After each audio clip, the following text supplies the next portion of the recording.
자, 가등기 담보법 별 3개만 합니다. 별 3개 왕별 집합건물법 2개를 30분. 물론 2시까지 끝내버릴게. 자, 봅니다. 별 3개 5개만 하면 할 수 있어요.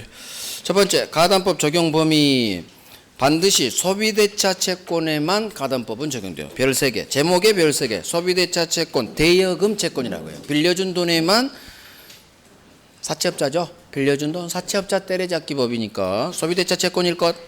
별 3개. 그 다음 3번 봐요. 네가 돈을 갚지 못하면 네 부동산을 내가 먹어버릴 거야. 이게 가등기 담보 소유권 등기 박으면 양도담보 그래요. 자, 반드시 가담법이 적용되려면 밑줄, 제목의 밑줄. 부동산 가액이 내 채권액을 초과 동그라미 초과해야 돼요. 내가 돈 빌려준 게 3억이면 아파트 값은 5억이어야 돼요. 3억을 넘어야 돼. 5억과 같은. 초과할 것 별 3개. 그 다음에 4번. 가담법이 적용되려면 가등기가 가능해야겠죠? 가등기 담보니까. 등기가 가능해야 돼. 동산, 이딴 거 안 되는 거예요. 가담법 적용 안 돼. 여기는 별 하나. 자, 넘깁니다.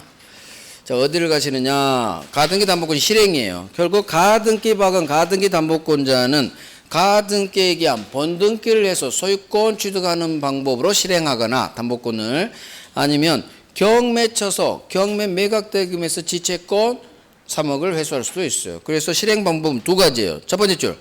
권리취득 실행하고 또는 경매 실행이 있어요. 중요한 것은 권리취득 실행이 있지. 자, 그래서 권리취득 실행 가요. 첫 번째 줄에 별 하나 하시고 1번에 첫 번째 줄, 두 번째 묶어서 별 하나만 하세요. 둘 중 임의로 선택해서 두 번째 줄 실행할 수 있어요. 그래서 채권자 을이 선택하는 거야. 나 소유권 먹을 거야? 아니야. 경매 쳐서 그냥 배당 받아 나올 거야. 둘 중 하나를 선택합니다. 자, 소유권 먹을 거야?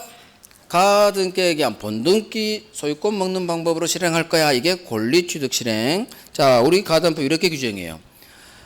채권자 을이 가등기를 친 가등기 담보권자인 경우 당신 가등기에 의한 번등기 쳐서 소유권 먹으려면 이 절차를 거치세요. 자, 첫 번째. 채무자 갑에게 을이 담보권 실행한다는 통지를 하세요. 담보권 실행 통지.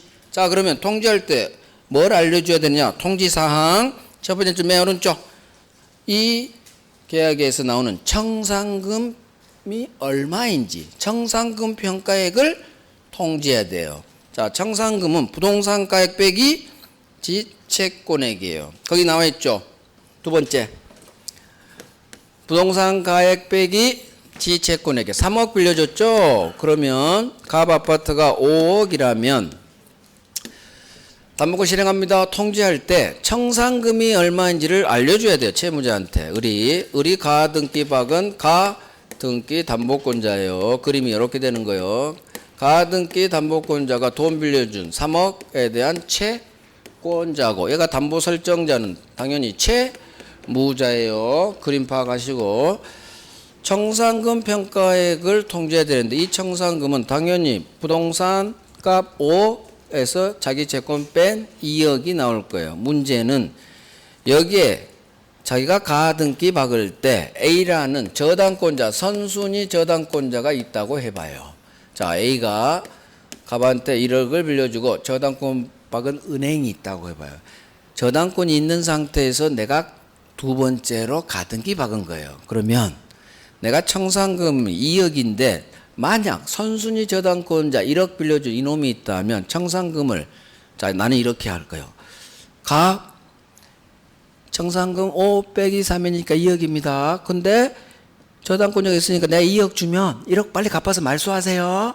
당신이 말소하지 않으면 나중에 내가 가등기에 의한 번등기를 치더라도 얘가 선빠니까 저당권이 박혀 있는 상태에서 취득하게 되고 말소 안 하면 이놈이 날려버리니까 꼭 갚아요. 이놈을 믿는다 안 믿는다? 안 믿는다. 따라서 2억을 주면 안 되는 거예요. 2억 줬는데 이놈이 말소 안 하면 나중에 날라가 버려. 그래서 청산금 계산할 때 선순위 담보권자가 있다면 이놈까지 빼고 1억만 주는 거야. 1억만. 즉 이 말을 선순위 채권액을 포함해서 계산한다. 포함해서 5 빼기 4가 된다. 이런 문장으로 나와요. 자, 빼란 얘기가 결국 포함해서 계산이라 같은 말이에요. 우리 시험은 포함한다 이렇게 나오니까 이 문장이 익숙해지셔야 돼요. 자, 두 번째 봅니다. 청산금은 부동산 가액 밑줄 빼기 지채권액인데 만약 이 부동산에 밑줄 선순위 담보권이 있다면 뺄 저 채권액에 이 선순위 채권액도 포함시킨다. 이해가요? 그래서 5억에서 3억 더하기 1억 해서 4억을 빼야 돼. 하지만 선순위 채권만 포함시키지 후순위 자기 후빠 채권액은 포함 안 해요. 왜? 자기가 이기니까 생각할 필요 없어. 자기 후빠는 전혀 생각 안 해도 자기 선빠만 조심하면 돼. 선빠 것만 포함해서 뺍니다. 자, 청산금 첫 번째 청산금 평가를 통해 여기 별 하나 하시고 두 번째는 왕별이에요. 왕별. 세 번째까지 묶어서 왕별하세요. 자, 채권자는 청산금이 없다고 인정되는 경우에도 반드시 청산금이 없다는 뜻을 반드시 통지해야 돼요. 이것도 왕별이야. 어마어마하게 잘 나와요. 그래서 계산해 보니까 청산금이 없어. 그래도 없다는 뜻을 통지해라. 여기서 제일 잘 나온 게 이놈이에요. 없다는 뜻 통지해라. 그 다음 밑에 법조문. 자, 여기 봐봐요. 이것도 이해하면 돼요. 갑이 5억 빼기 3억 청산금은 2억입니다 라고 청산금을 계산해야 되는데 계산을 잘못했어. 부동산 가액을 잘못 평가해서 10억으로 계산했고 10억 빼기 3억 어우 청산금 7억이네요 이렇게 통지했어. 청산금 계산을 잘못했죠. 이 사실을 일주일 후 알게 됐어요. 갑이 아니 을이 전화합니다. 가 미안 청산 계산 잘못했어. 계산 잘못했어. 2억인데 내가 계산 잘못해서 7억이라고 평가했어. 다시 통지할게요. 청산금 2억이에요. 할 수 없어요. 무슨 얘기냐? 채권자는 지가 한번 청산금 얼마입니다. 이렇게 통지하면 거기 구속돼 버려요. 더 이상 다툴 수가 없다. 법조문. 채권자는 청산금 평가액을 통지한 후라면 설사 잘못 평가했다고 절대 다툴 수 없다. 채권자는 지가 한번 청산금 얼마입니다 하고 평가해서 통지하면 절대 다툴 수 없다. 왕별. 엄청나게 나와요. 그래서 절대 채권자는 한번 통지하면 끝. 다툴 수 없다. 두 번째, 청산금 없어도 통지해라. 왕별. 청산금 계산할 때 선순위 담보권자가 있다면 이놈 채권액은 포함해서 계산해라. 선순위만 포함하지 후빠는 포함하지 않는다. 저걸 어떻게 장난치느냐? 모든 선후 채권액을 모두 포함시킨다 이래요. X 모두가 아니죠. 선빠만 포함 이렇게 외우는 거예요. 자, 오른쪽 통지 시기. 상대방 두 번째 중요해. 채무자만 있는 게 아니라 이 부동산이 아버지 거네. 물상보증이 있네요. 또 3취득자가 있네요. 그러면 담보권 실행 통지는 이 놈들 세 놈한테 다 해야 돼요. 그 밑에 그들 모두에 대해 통지해야 유효가 되는 거예요. 따라서 세 놈 중 한 놈이라도 빠졌다. 무효예요. 통지력 없어. 두 개 묶어서 별 3개. 그 다음 청산기간 통지하면 2달은 기다려줘야 돼요. 2달 동안은 청산금 지급하면 안 돼요. 이걸 청산기간이라고 해요. 자, 2달 장난쳐요. 2달 별 3개. 2달 동안은 아무것도 하면 안 돼요. 기다려야 돼. 이 2달은 채무자를 위한 시간. 채무자가 2달 이내에 아이고 내 아파트가 날아가는구나. 달러빚 내서 갚아서 없애버려야지. 2달 동안 채무자 보고 변제 기회를 주는 거예요. 아파트가 안 날아가게끔. 자, 그런데 2달이 지나도록 변제가 안 들어왔어. 그러면 이제 자 밑줄 청산금 주고 맨 오른쪽 청산금 주고 가등기에 기한 본등기 쳐서 소유권 취득. 이해가죠? 근데 양도담보야. 이미 소유권 등기가 박혀 있어. 그럼 바로 소유권 취득. 묶어서 별 하나. 자, 후순위 권리자 보호 4번 갑니다. 자, 여기서 왕별 나와요. 자, 봐봐요.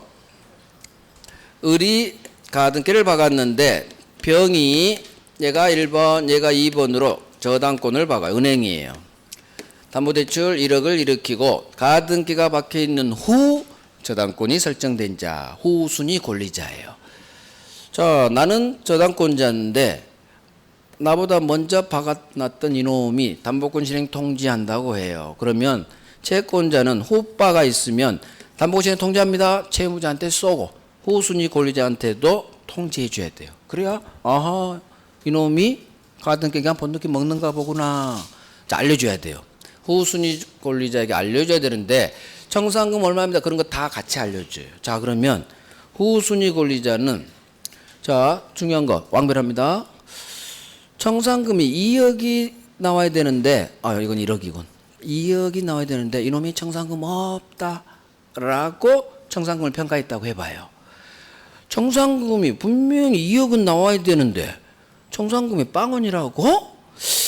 이 사채업자가 감히 우리 은행을 무시해? 청산금이 분명 2억은 나와야 되고 그러면 2억이 나오면 얘는 나한테 1억 주세요 할 수 있거든요. 근데 그건 우리 시험에 안 나오니까 굳이 할 필요 없고 청산금이 마음에 안 들어. 분명히 나와야 되는데 그러면 후순위 권리자는 지가 경매를 칠 수가 있어요. 경매로 날려버려. 문제는 경매 치는 시점 제한이 있어요. 이게 시험에 연락이 나와. 6번 나왔어. 청산기간인 2달 안에만 경매 청구할 수 있어요. 청산기간 내 한정에서만 경매 칠 수 있다. 지채권 변제기가 아직도 1년 후에요. 상관없어요. 지채권 변제기 전이라도 청산기간 내에서 경매로 날려버릴 수가 있다. 이게 후순위 권리자 보호 규정 중 가장 중요한 거예요. 하나, 둘, 셋, 넷, 5번째네요. 5번째 보세요. 이거 기출 5, 6번 나왔어요. 그것도 장난칩니다. 정답 지문은 엄청나요. 그대로 외웁니다. 후순위 권리자는 즉 2번 저당권자는 자 밑줄 청산기간 2달 내에 한정해서 즉 청산기간 안에서만 지채권 밑줄 지채권 변제기 도래 전이라도 경매로 날려버릴 수가 있다. 경매 청구할 수 있다. 어떻게 장난치느냐? 후순위 권리자는 청산기간이 지난 후라도 경매 청구할 수 있다. 이렇게 장난쳐요. 청산기간 2달 지난 후라도 경매 청구할 수 있다. X. 반드시 청산기간 내에서만 외워야 돼요. 청산기간 내에서만 2달 안에서만 칠 수 있다. 완벽. 자, 넘겨. 다음 페이지 첫 번째 내용 봅니다. 시커먼스 밑에. 자, 이놈이 이 법을 위반해서 가등기에게 본등기를 받거나 또는 양도담보권자예요. 을이 병한테 아파트 팔아버려요. 자, 병은 선이라면 소유권 취득합니다. 그래서 가등기 담보권자, 양도담보권자가 이 부동산에 대해서 이 법이 정한 청산 절차를 거치지 않은 채 양도담보권자가 소유권을 넘어갔어요. 자, 제3자가 선이라면 소유권 취득. 외워요. 선의 3자 보호 규정이 있어요. 그래서 청산 절차 거치지 않으면 을 등기는 무효죠. 무효야. 뒷놈 등기도 무효해야 되는데 선의 3자라면 유효가 돼버려요. 선의 3자 보호 규정. 완별하세요. 완별. 그래서 반드시 이게 6번 나왔어요. 6번. 엄청나게 나와요. 나오는 게 빤해요. 그러니까 특별법은 잘 나오고 정답 중 장난치는 것 제가 지금 왕별 다 받고 있으니까 그것만 완전히 거기서 정답 중에 걸려. 그게 아니면 뭐 틀리면 되지. 특별법 6문제 3문제 맞추면 선방하는 거예요. 민법을 열심히 하시라는 얘기예요. 왕별. 선의 3자라면 소유권 취득한다. 자, 경매 첫 번째 줄. 가등기 담보권, 양도 담보권은 경매에서는 저당권으로 봐요. 저당권으로. 따라서 세 번째, 누군가 지가 쳤든 무조건 경매로 날아가면 가등기 담보권도 소멸해요. 이거 엄청나게 나요. 저당권 무조건 소멸하죠. 경매로. 가등기 담보권도 저당권으로 보니까 그래서 1번하고 3번이 연결되는 거예요.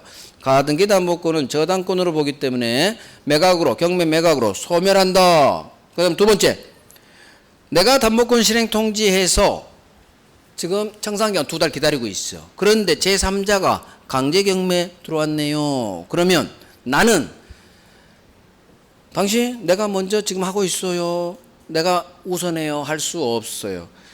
경매 신청이 들어오면 가등기 담보권자는 스톱해야 돼. 권리취득 실행이 스톱. 경매로 들어가서 배당받고 나와요. 경매가 이긴다는 얘기예요. 더 이상 가등기에 의한 본등기 절차를 진행할 수가 없어요. 지가 져. 얘가 져. 경매가 이겨. 경매. 무조건 내가 하고 있는데 누군가 경매 쳤다. 경매로 들어가야 돼. 내가. 그래서 배당받고 나와야 돼. 자, 세 번째, 네 번째. 별 3개예요. 아주 잘 나와요. 특히 세 번째 잘 나와. 경매로 가등기 담보권은 소멸한다. 흘러가는 걸로 잘 나와요. 흘러가는 걸. 오케이. 끝. 별 3개 왕별하니까 할만하죠? 별 3개 왕별 몇 개 있는가 볼까? 하나, 둘, 셋, 넷. 그 다음 5, 6, 7, 8, 9, 10개 정도 했어요. 10개. 그 다음 앞에 합치면 12개쯤. 별 하나, 2개 합치면 한 10서너 개. 여기서 5개 안 나올까? 나와요. 여기서 정답중이 나와. 나머지 이제 흘러가는 건 나오겠지. 그건 나중에 문제 풀면서 하고 7월 달에 또 언급해 드리면 돼. 판례 특강에서 판례할 거고. 자, 이제 집합건물법. 집합건물법은 법 제목이 집합건물 소유 및 관리에 관한 법률이에요. 소유 파트가 있고 관리 파트가 있어요. 집합건물 아파트인데 아파트에 내가 701호에 살고 있다. 이걸 구분해서 소유한다. 구분 소유권. 내가 사는 701호를 전유 부분 나 혼자 독점적으로 사용한다. 전유 부분.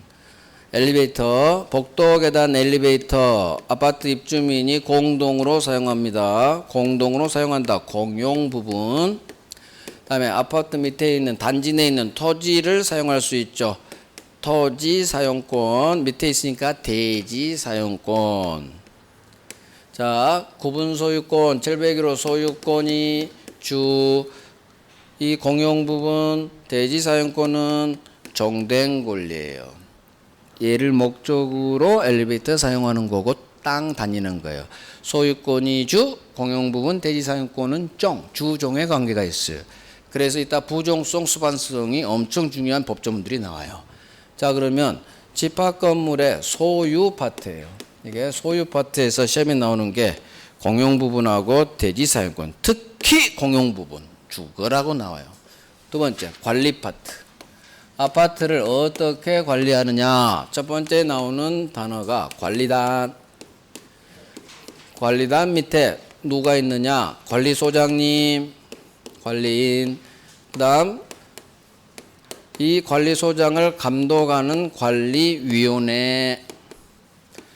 관리단이 있으면 관리단, 집회, 정기총회, 아파트 입주민 총회, 관리단, 집회, 회의죠. 회의, 집회, 총회, 총회로요.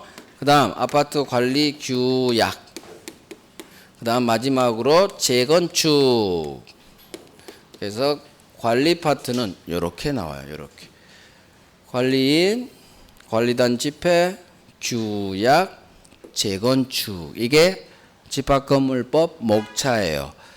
대지사용권 뒤에 구분 소유자의 권리, 의무 잠시 나오고. 그래서 목차가 가장 중요한 거 공용 부분 대지사용권 잡아야 돼요. 집합건물에서 가장 중요한 게 이 동네야. 이 동네. 그 다음에 이쪽은 다 지금 법 조문인데 집합건물법 법 조문을 하는 거예요. 거기다가 별 3개 왕별짜리 판례만 몇 개 딱 정리하면 돼요. 그 다음 집합건물법은 보면 아시겠지만 양이 엄청나게 많아. 조문이 너무 많아. 자, 한 장. 아이씨, 안 넘어가. 2장. 몇 장이요? 3장이나 되죠? 아유, 3장이나 돼. 6페이지 한 문제밖에 안 나와. 근데 가담법 봐봐. 가담법은 한 장. 2장이 좀 안 되죠? 얘는 2배나 되죠? 자, 집합과 양이 많아. 그럼 어떻게 한다? 중요한 것만 한다. 중요한 것만 하고 흘러가는 거, 그거 나 틀려버릴까? 찍어버릴까? 그런 정신으로 해야 돼. 이거 할 시간에 계약법 읽어보고, 가담법 읽어보고, 계약법 총칙 읽어보고, 총칙도 한 페이지에 한 문제 나오잖아. 그래서 특별법은 양에 비해 문제가 엄청 적게 나온 거예요. 자, 빨리 갑니다. 자, 구분소유권 2번 전유 부분, 공용 부분, 대지사용권인데 공용 부분이 어마어마하게 중요해요. 자, 구조상 공용 부분이 있고 규약상 공용 부분이 있어요. 이게 뭐냐? 복도 계단 엘리베이터까지만 읽어요. 누가 봐도 아파트 구조적으로 이거 전유 부분 아닌 것 같아. 입주민 공동 엘리베이터 사용하는 것 같아. 오, 이게 누가 봐도 딱 공용 부분. 구조적으로 공용 부분. 구조상 공용 부분 또는 당연 공용 부분. 자, 중요한 건 두 번째예요. 이와 같은 구조상 공용 부분은 자, 이해합니다. 누가 봐도 복도 계단 엘리베이터 공용 부분이죠. 따라서 등기로 알릴 필요가 없어. 누가 봐도 아니까. 그래서 구조상 공용 부분은 이거 공용 부분입니다 라는 취지의 등기를 요하지 않는다. 등기 안 해도 돼요. 왜? 누가 봐도 알아. 별 3개. 하지만 아파트 관리 규약으로 전유 부분처럼 보이는데도 우리 관리 규약으로 입주민 공동으로 쓸게요. 그게 뭐다? 여기 1층을 입주민 헬스장으로 쓸게요. 관리 규약으로. 그럼 누가 보면 1층이야. 전유 부분 같아. 하지만 관리 규약으로 이거 공용 부분을 합니다. 그러면 겉으로 보면 전유 부분 같아. 따라서 이거 공용 부분이에요. 공동 사용 부분이라고 대외적으로 알려줄 필요가 있어요. 그래서 아파트 관리 규약으로 공용 부분 만든 파트는 이거 알려줄 필요가 있어. 두 번째, 규약상 공용 부분은 잘 몰라. 겉보기에 공용 부분이 잘 몰라. 전유 부분은 똑같거든. 따라서 이거 공용 부분이에요 라는 취지를 등기해줘서 알려줘야 돼요. 별 3개. 자, 세 번째, 공용 부분은 쫑이에요. 구분 소유권 701호 소유권이 주, 공용 부분은 쫑. 따라서 701호를 팔면 종놈도 쪼르르 쫓아가요. 따로 등기 필요 없어. 공용 부분 물건의 득실 변경은 물건 변동은 공용 부분에 대해서는 등기 안 쳐도 된다. 701호만 등기 박으면 얘는 따라서 취득하게 돼요. 아주 잘 나와요. 30회 때도 나왔고 작년 또 연타로 냈네 보니까. 공용 부분 물건 득실 변경은 등기 필요 없다. 187조예요. 그래서 이유는 부정성 때문에 그래. 쭉 701호만 나 등기하면 공용 부분 지분 그냥 자동 취득이에요. 같이 별 3개예요. 두 번째, 세 번째. 자, 공용 부분 법률 관계. 공용 부분은 입주민 공동 소유죠. 공유입니다. 3가지 형태 중 당연히 공유겠지. 이걸 합의하겠어? 총유하겠어요? 당연히 공유입니다. 공유. 자, 세 번째. 공용 부분 엘리베이터 생각하시고 엘리베이터 분할할 수 없다. 분할로 단독 소유 줄 수 없다 그거예요. 같이 해요. 맨 밑에 팔레지마. 엘리베이터 누구 한 놈한테 취득시효로 단독 소유 주지 않아요. 왜? 공용 부분은 입주민 공동으로 써야 되니까 어느 한 놈의 단독 소유 분할로 만들 수 없고 취득시효로 단독 소유 줄 수도 없는 거예요. 한 놈이 엘리베이터 소유권 취득하면 나머지 입주민은 걸어 다녀야 돼. 그래서 절대 단독 소유로 못 만들어요. 그거 분할로 단독 소유 안 돼. 취득시효로 단독 소유 안 돼. 어느 한 놈이 이렇게 이해하면 돼요. 그래서 공용 부분은 분할 안 돼. 취득시 안 돼. 이렇게 외우고 왜 안 되지? 그거 한 놈이 단독 소유 먹으면 안 되잖아. 그래서 안 되는 거야. 이렇게 이해하고 해버리면 안 해도 된다는 얘기예요. 분할 안 돼. 그렇지. 단독 소유 되면 안 되니까 이거 별 3개 하시고. 자, 사용. 어떻게 공용 부분 엘리베이터 사용하느냐. 자, 동그라미. 용도에 따라 사용해요. 사용은 용도에 따라. 자, 이걸 어떻게 장난칠까요? 지분 비율에 따라 사용한다 그래요. 각 공유자는 지분 비율에 따라 공용 부분 사용한다. X. 물권법은 지분 비율 사용 맞아요. 자, 테이프 돌려봐요. 물권법 공유물 사용. 지분 비율로 전부를 사용할 수 있다. 지분 비율로 전부. 지분 비율로 사용해. 하지만 아파트는 쟤 뭐야? 쟤 저런 식으로 오토바이 좀 배기 트고 다니는 사람 제일 싫어. 온 동네를 시끄럽게 하고 진짜 참 주위 사람을 해를 끼치는 사람들이야. 자, 공용 부분은 물권법 같이 지분 비율로 사용하면 큰일 나. 아파트는. 자, 엘리베이터를 지분 비율은 평수거든요. 평수에 따라 사용한다. 엘리베이터를 큰일 나. 평수 넓으면 하루에 10번 타시고 작은 평수 5번 타세요. 지분 비율로 공용 부분 사용하면 이런 일이 벌어져 버려. 지분 비율. 그게 그 조문을 갖다 쓰면 안 돼. 그래서 특별 조문을 둡니다. 물권법, 민법과 다르게 아파트만큼은 공용 부분, 지분 비율이 아닌 거기다 쳐. 지분별로 장난치니까 써요. 지분별 아니야. 용도에 따라. 공용부분 용도. 엘리베이터 용도에 따라. 복도 용도에 따라. 외워요. 사용은 용도에 따라. 아이씨, 작년에 나왔네. 이거 왕별이야. 왕별. 엄청나게 장난쳐요. 사용은 용도에 따라. 용도에 따라. 용용. 사용은 용도. 용용. 죽겠지. 사용은 용도. 용도에 따라. 그 용도에 따라. 지분비율 아니야. 장난치는데 확인하시고. 자, 변경. 자, 법 개정됐습니다. 필기합니다. 필기합니다. 4분지 3 X 해버리시고 4분지 3 X 하시고 공용부분 변경. 법 바뀌었어요. 자, 이렇게 필기해요. 그 밑에 공간에 3분지 2 이상 결입니다. 4분지 3에서 3분의 1에 3분지 2 이상으로 바뀌었고 3분지 2가 처음 등장했어. 집합건물법. 그런데 이걸로 끝난 게 아니야. 어느 경우에는 공용부분 변경할 때 원칙은 3분지 2 이상 결이지만 일정한 경우는 또 5분지 4 결이 받아야 돼. 이거 저거요. 언제냐? 구분 소유권에 영향이 있을 때. 공용부분 변경이 구분 소유권에 영향이 있대. 구분 소유권에 이렇게 적어요. 그대로. 구분 소유권에 영향이 있다면 3분지 2 아니고 5분의 4 이상.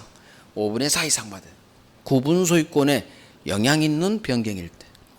공용부분 변경 이거 되게 잘 나와. 올해 100% 나와요. 개정됐기 때문에 올해 100% 나와. 원래 저게 무지하게 잘 나온 건데 원래 왕별자리예요. 원래 한 4번 5번 이상 나왔으니까. 근데 개정됐죠? 100% 나와. 100%.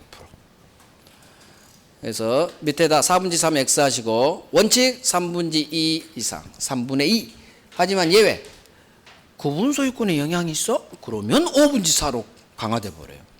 공용부분 변경은 3분의 2 이상하고 5분의 4 이상이 둘 다 존재한다. 원칙은 3분의 2 이상.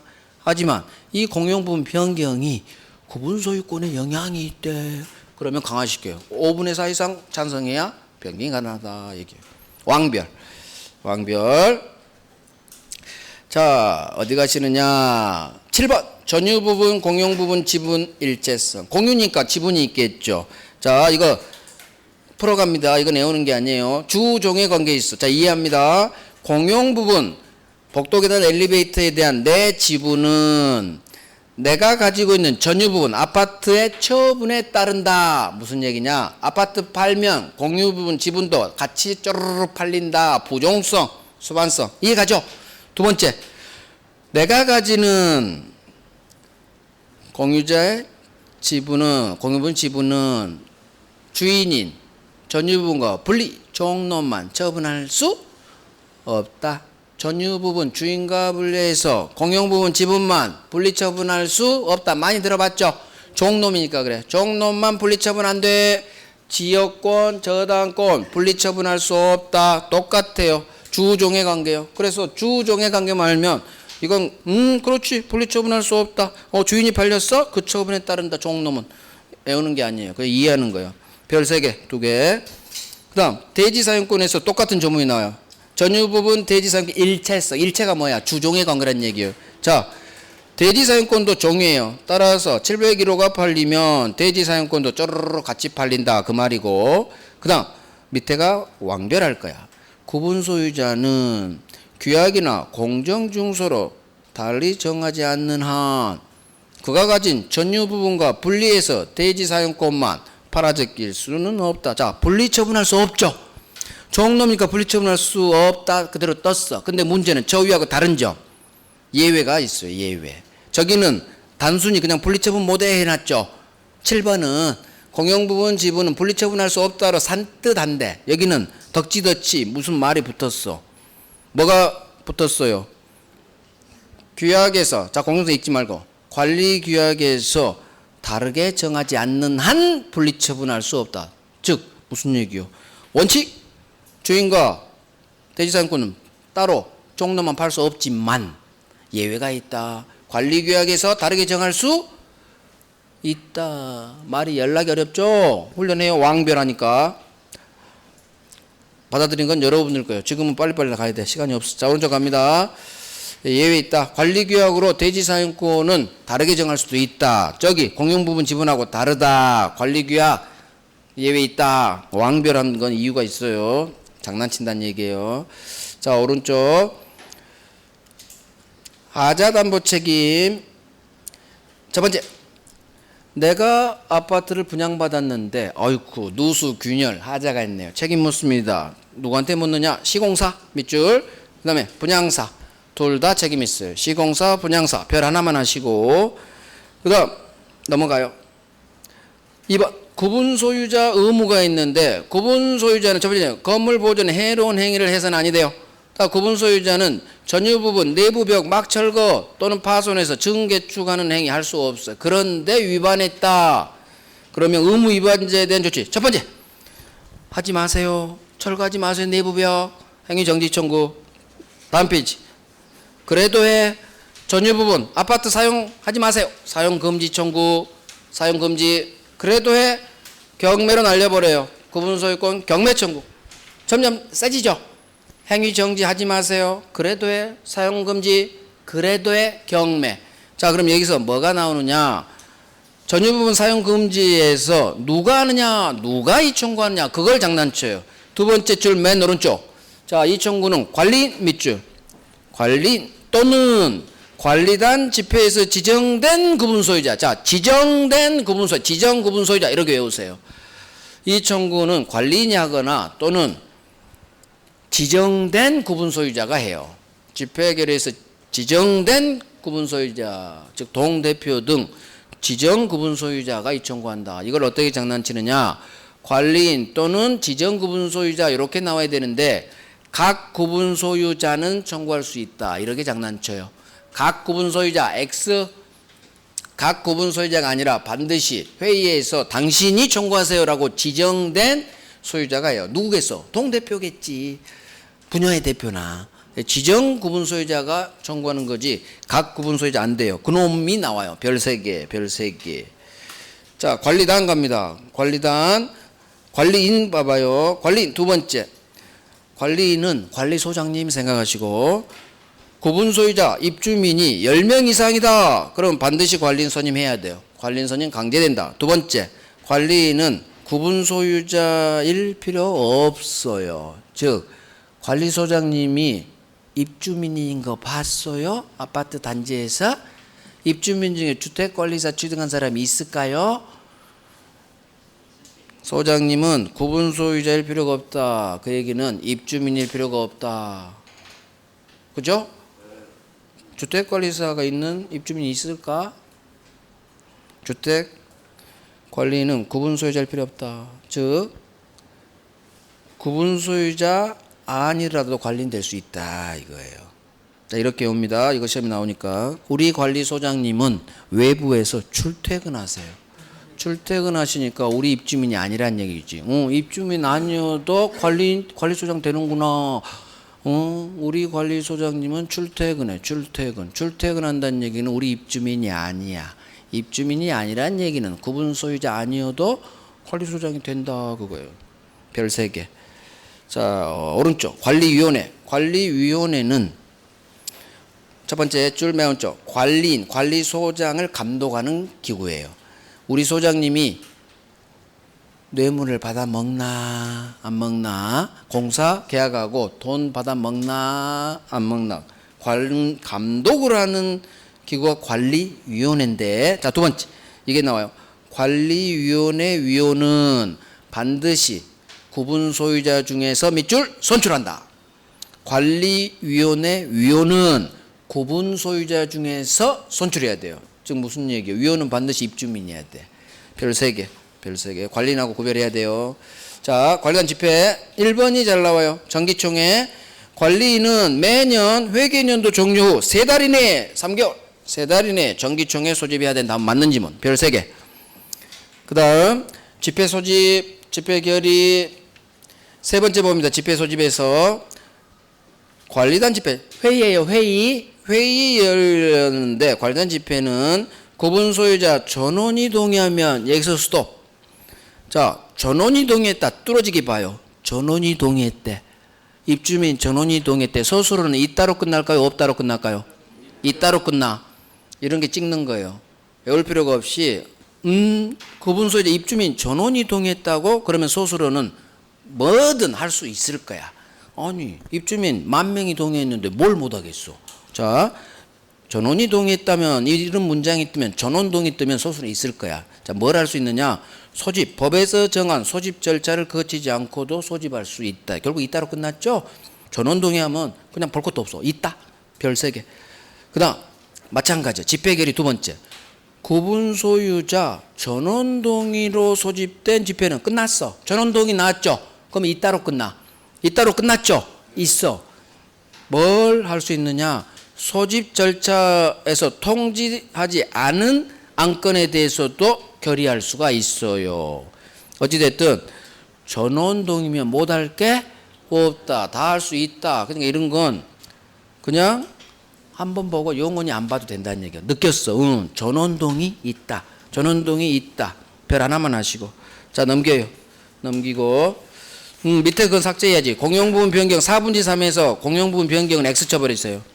X 쳐버려요. 자, 넘깁니다. 넘기고. 자, 의결권 5번 두 번째 갑니다. 관련 집회에서 내가 투표할 수 있는 의결권은 서면으로도 가능하고요. 대리인에 의해서도 행사할 수 있다. 당연하죠. 우리 경비 아저씨 와가지고 사인하죠. 그게 서면. 그 다음에 내가 바쁘면 대리인 쓸 수도 있어. 이거 별 3개. 의외로 잘 나와요.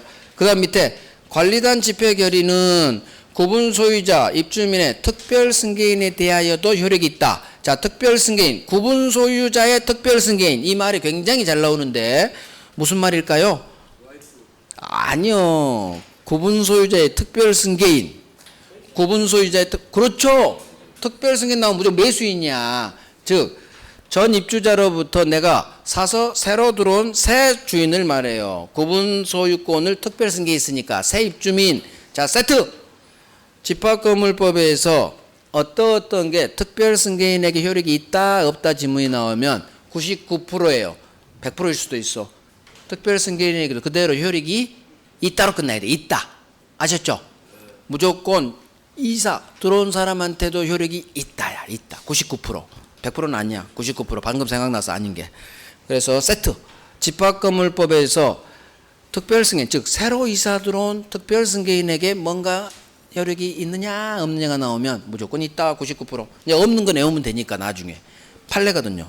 자, 그 두 개 묶어서 같이 별 3개 하시고 이제 다 와가요. 규약 설정하고 변경하고 폐지하는 것. 즉 규약과 관련돼서는 4분의 3 이상 결의. 자, 4분의 3 이거 왕별이에요. 잘 나와요. 집합건물법은 구분 소유자 및 의결권에 각 몇 분의 몇 이상 의결 결의가 있어야 되느냐 특별결의인데 4분의 3, 3분의 2, 5분의 4가 있는데 그다음 보통 과반수 결의 있고 3분의 2는 없었는데 처음 이제 등장했고요. 보통 4분의 3, 5분의 4예요. 4분의 3 규약 엄청 잘 나와. 그래서 규약과 관련된 결의는 4분의 3 이상 결의 있어라. 앞에 구분 소유자의 의결권 이건 볼 필요도 없어요. 항상 세트로 그냥 나와. 그러니까 숫자만 4분의 3 왕별. 자, 재건축 한다는 얘기겠죠. 두 번째 재건축 결의 정족수 5분의 4예요. 이거 6번 7번 나왔어. 어마어마하게 나와. 한 7번 나온 것 같아. 7번 왕별. 재건축 결의 정족수 5분의 4 5분의 4 5분의 4 5분의 4 외우시고 그 다음 2번 갑니다. 자, 회의 결과 재건축하기로 결의가 떨어졌어. 5분의 4 이상이 찬성했다는 얘기지. 그런데 나는 반대했어. 저는 재건축 반대합니다. 그러면 관리인은 지체 없이 회의할 때 이 재건축 결의에 찬성하지 않은 나한테 내가 반대했으니까 선생님 재건축 결정이 났습니다. 재건축 결정이 났으니까 선생님 혹시 이제는 참가하실 생각은 없으세요? 여전히 생각 없으세요? 라고 물어봐야 돼. 왜? 그때는 반대했지만 결정이 나면 따를 수도 있거든. 그래서 재건축 결의가 나면 집회 소집한 자는 관리인이겠지. 관리소장은 지체 없이 또는 동대표는 지체 없이 회의할 때 재건축 결의에 찬성하지 않은 구분 소유자에 대하여 선생님 결정이 났어요. 선생님 재건축에 참가하실지 마실지에 관한 답을 좀 해주세요. 물어봅니다. 최고인데 자 동그라미 서면으로 최고 편지로 최고해야 돼요. 전화하면 안 돼요. 서면 최고 엄청 나와요. 그래서 꼭 서면으로 최고하지 않아도 된다. X 외워야 돼요. 서면으로 최고 물어봅니다. 자, 최고 받은 구분 소유자 이놈은 받은 날로부터 2달 이내에 답을 해야 되는데 이건 나온 적 없어. 다행히 숫자 여기는 나온 적 없어. 2달 이내에 답을 해줘야 되는데 자, 그 기간 안에 답을 안 했어. 연락 없죠? 생각 있다는 거 없다는 거? 없다는 거야. 그 기간 안에 답을 안 하면 그 구분 소유자는 이 재건축에 참가하지 않는다는 뜻을 답한 걸로 본다. 연락 없으면 생각 없는 거, 참가하지 않는다는 뜻. 이 두 개 묶어서 별 3개예요. 그러니까 서면 최고 왕별하고 싶을 정도로 잘 나와요. 장난 잘 쳐요. 반드시 서면으로 최고해라. 연락 없다? 당연히 참가하지 않는다는 뜻. 같이 하는 거예요. 같이. 별 3개. 다 했어요. 다 했어요. 어휴, 딱 두시네. 실명법은 팔레트 강의사 할 거예요. 어떻게 하느냐? 첫 번째 시간에 실명법을 하고 그 다음에 특별법 판례를 먼저 해버릴 거예요. 정신이 쌩쌩할 때 특별법 어려운 거 먼저 해버리고 그 다음 진행할 거예요. 그 특별법 첫 시간에 실명법 이 교재로 할 거예요. 이 교재로 하는 게 훨씬 흐름이 좋아요. 팔레트 강의도 있지만 그 다음 특별법하고 물권법하고 계약법하고 마지막 민청할 거예요. 그건 제가 알아서 할 거니까 첫 번째 시간 특별법 할 거니까 늦지 마시라고. 아셨죠? 10시죠? 늦지 마시라고. 그래요. 고생했고 특강은 3시 5분에 할 거예요. 우리 마지막 주죠? 아유 2달 동안 고생 많으셨어요. 우리 또 7월에 만나요.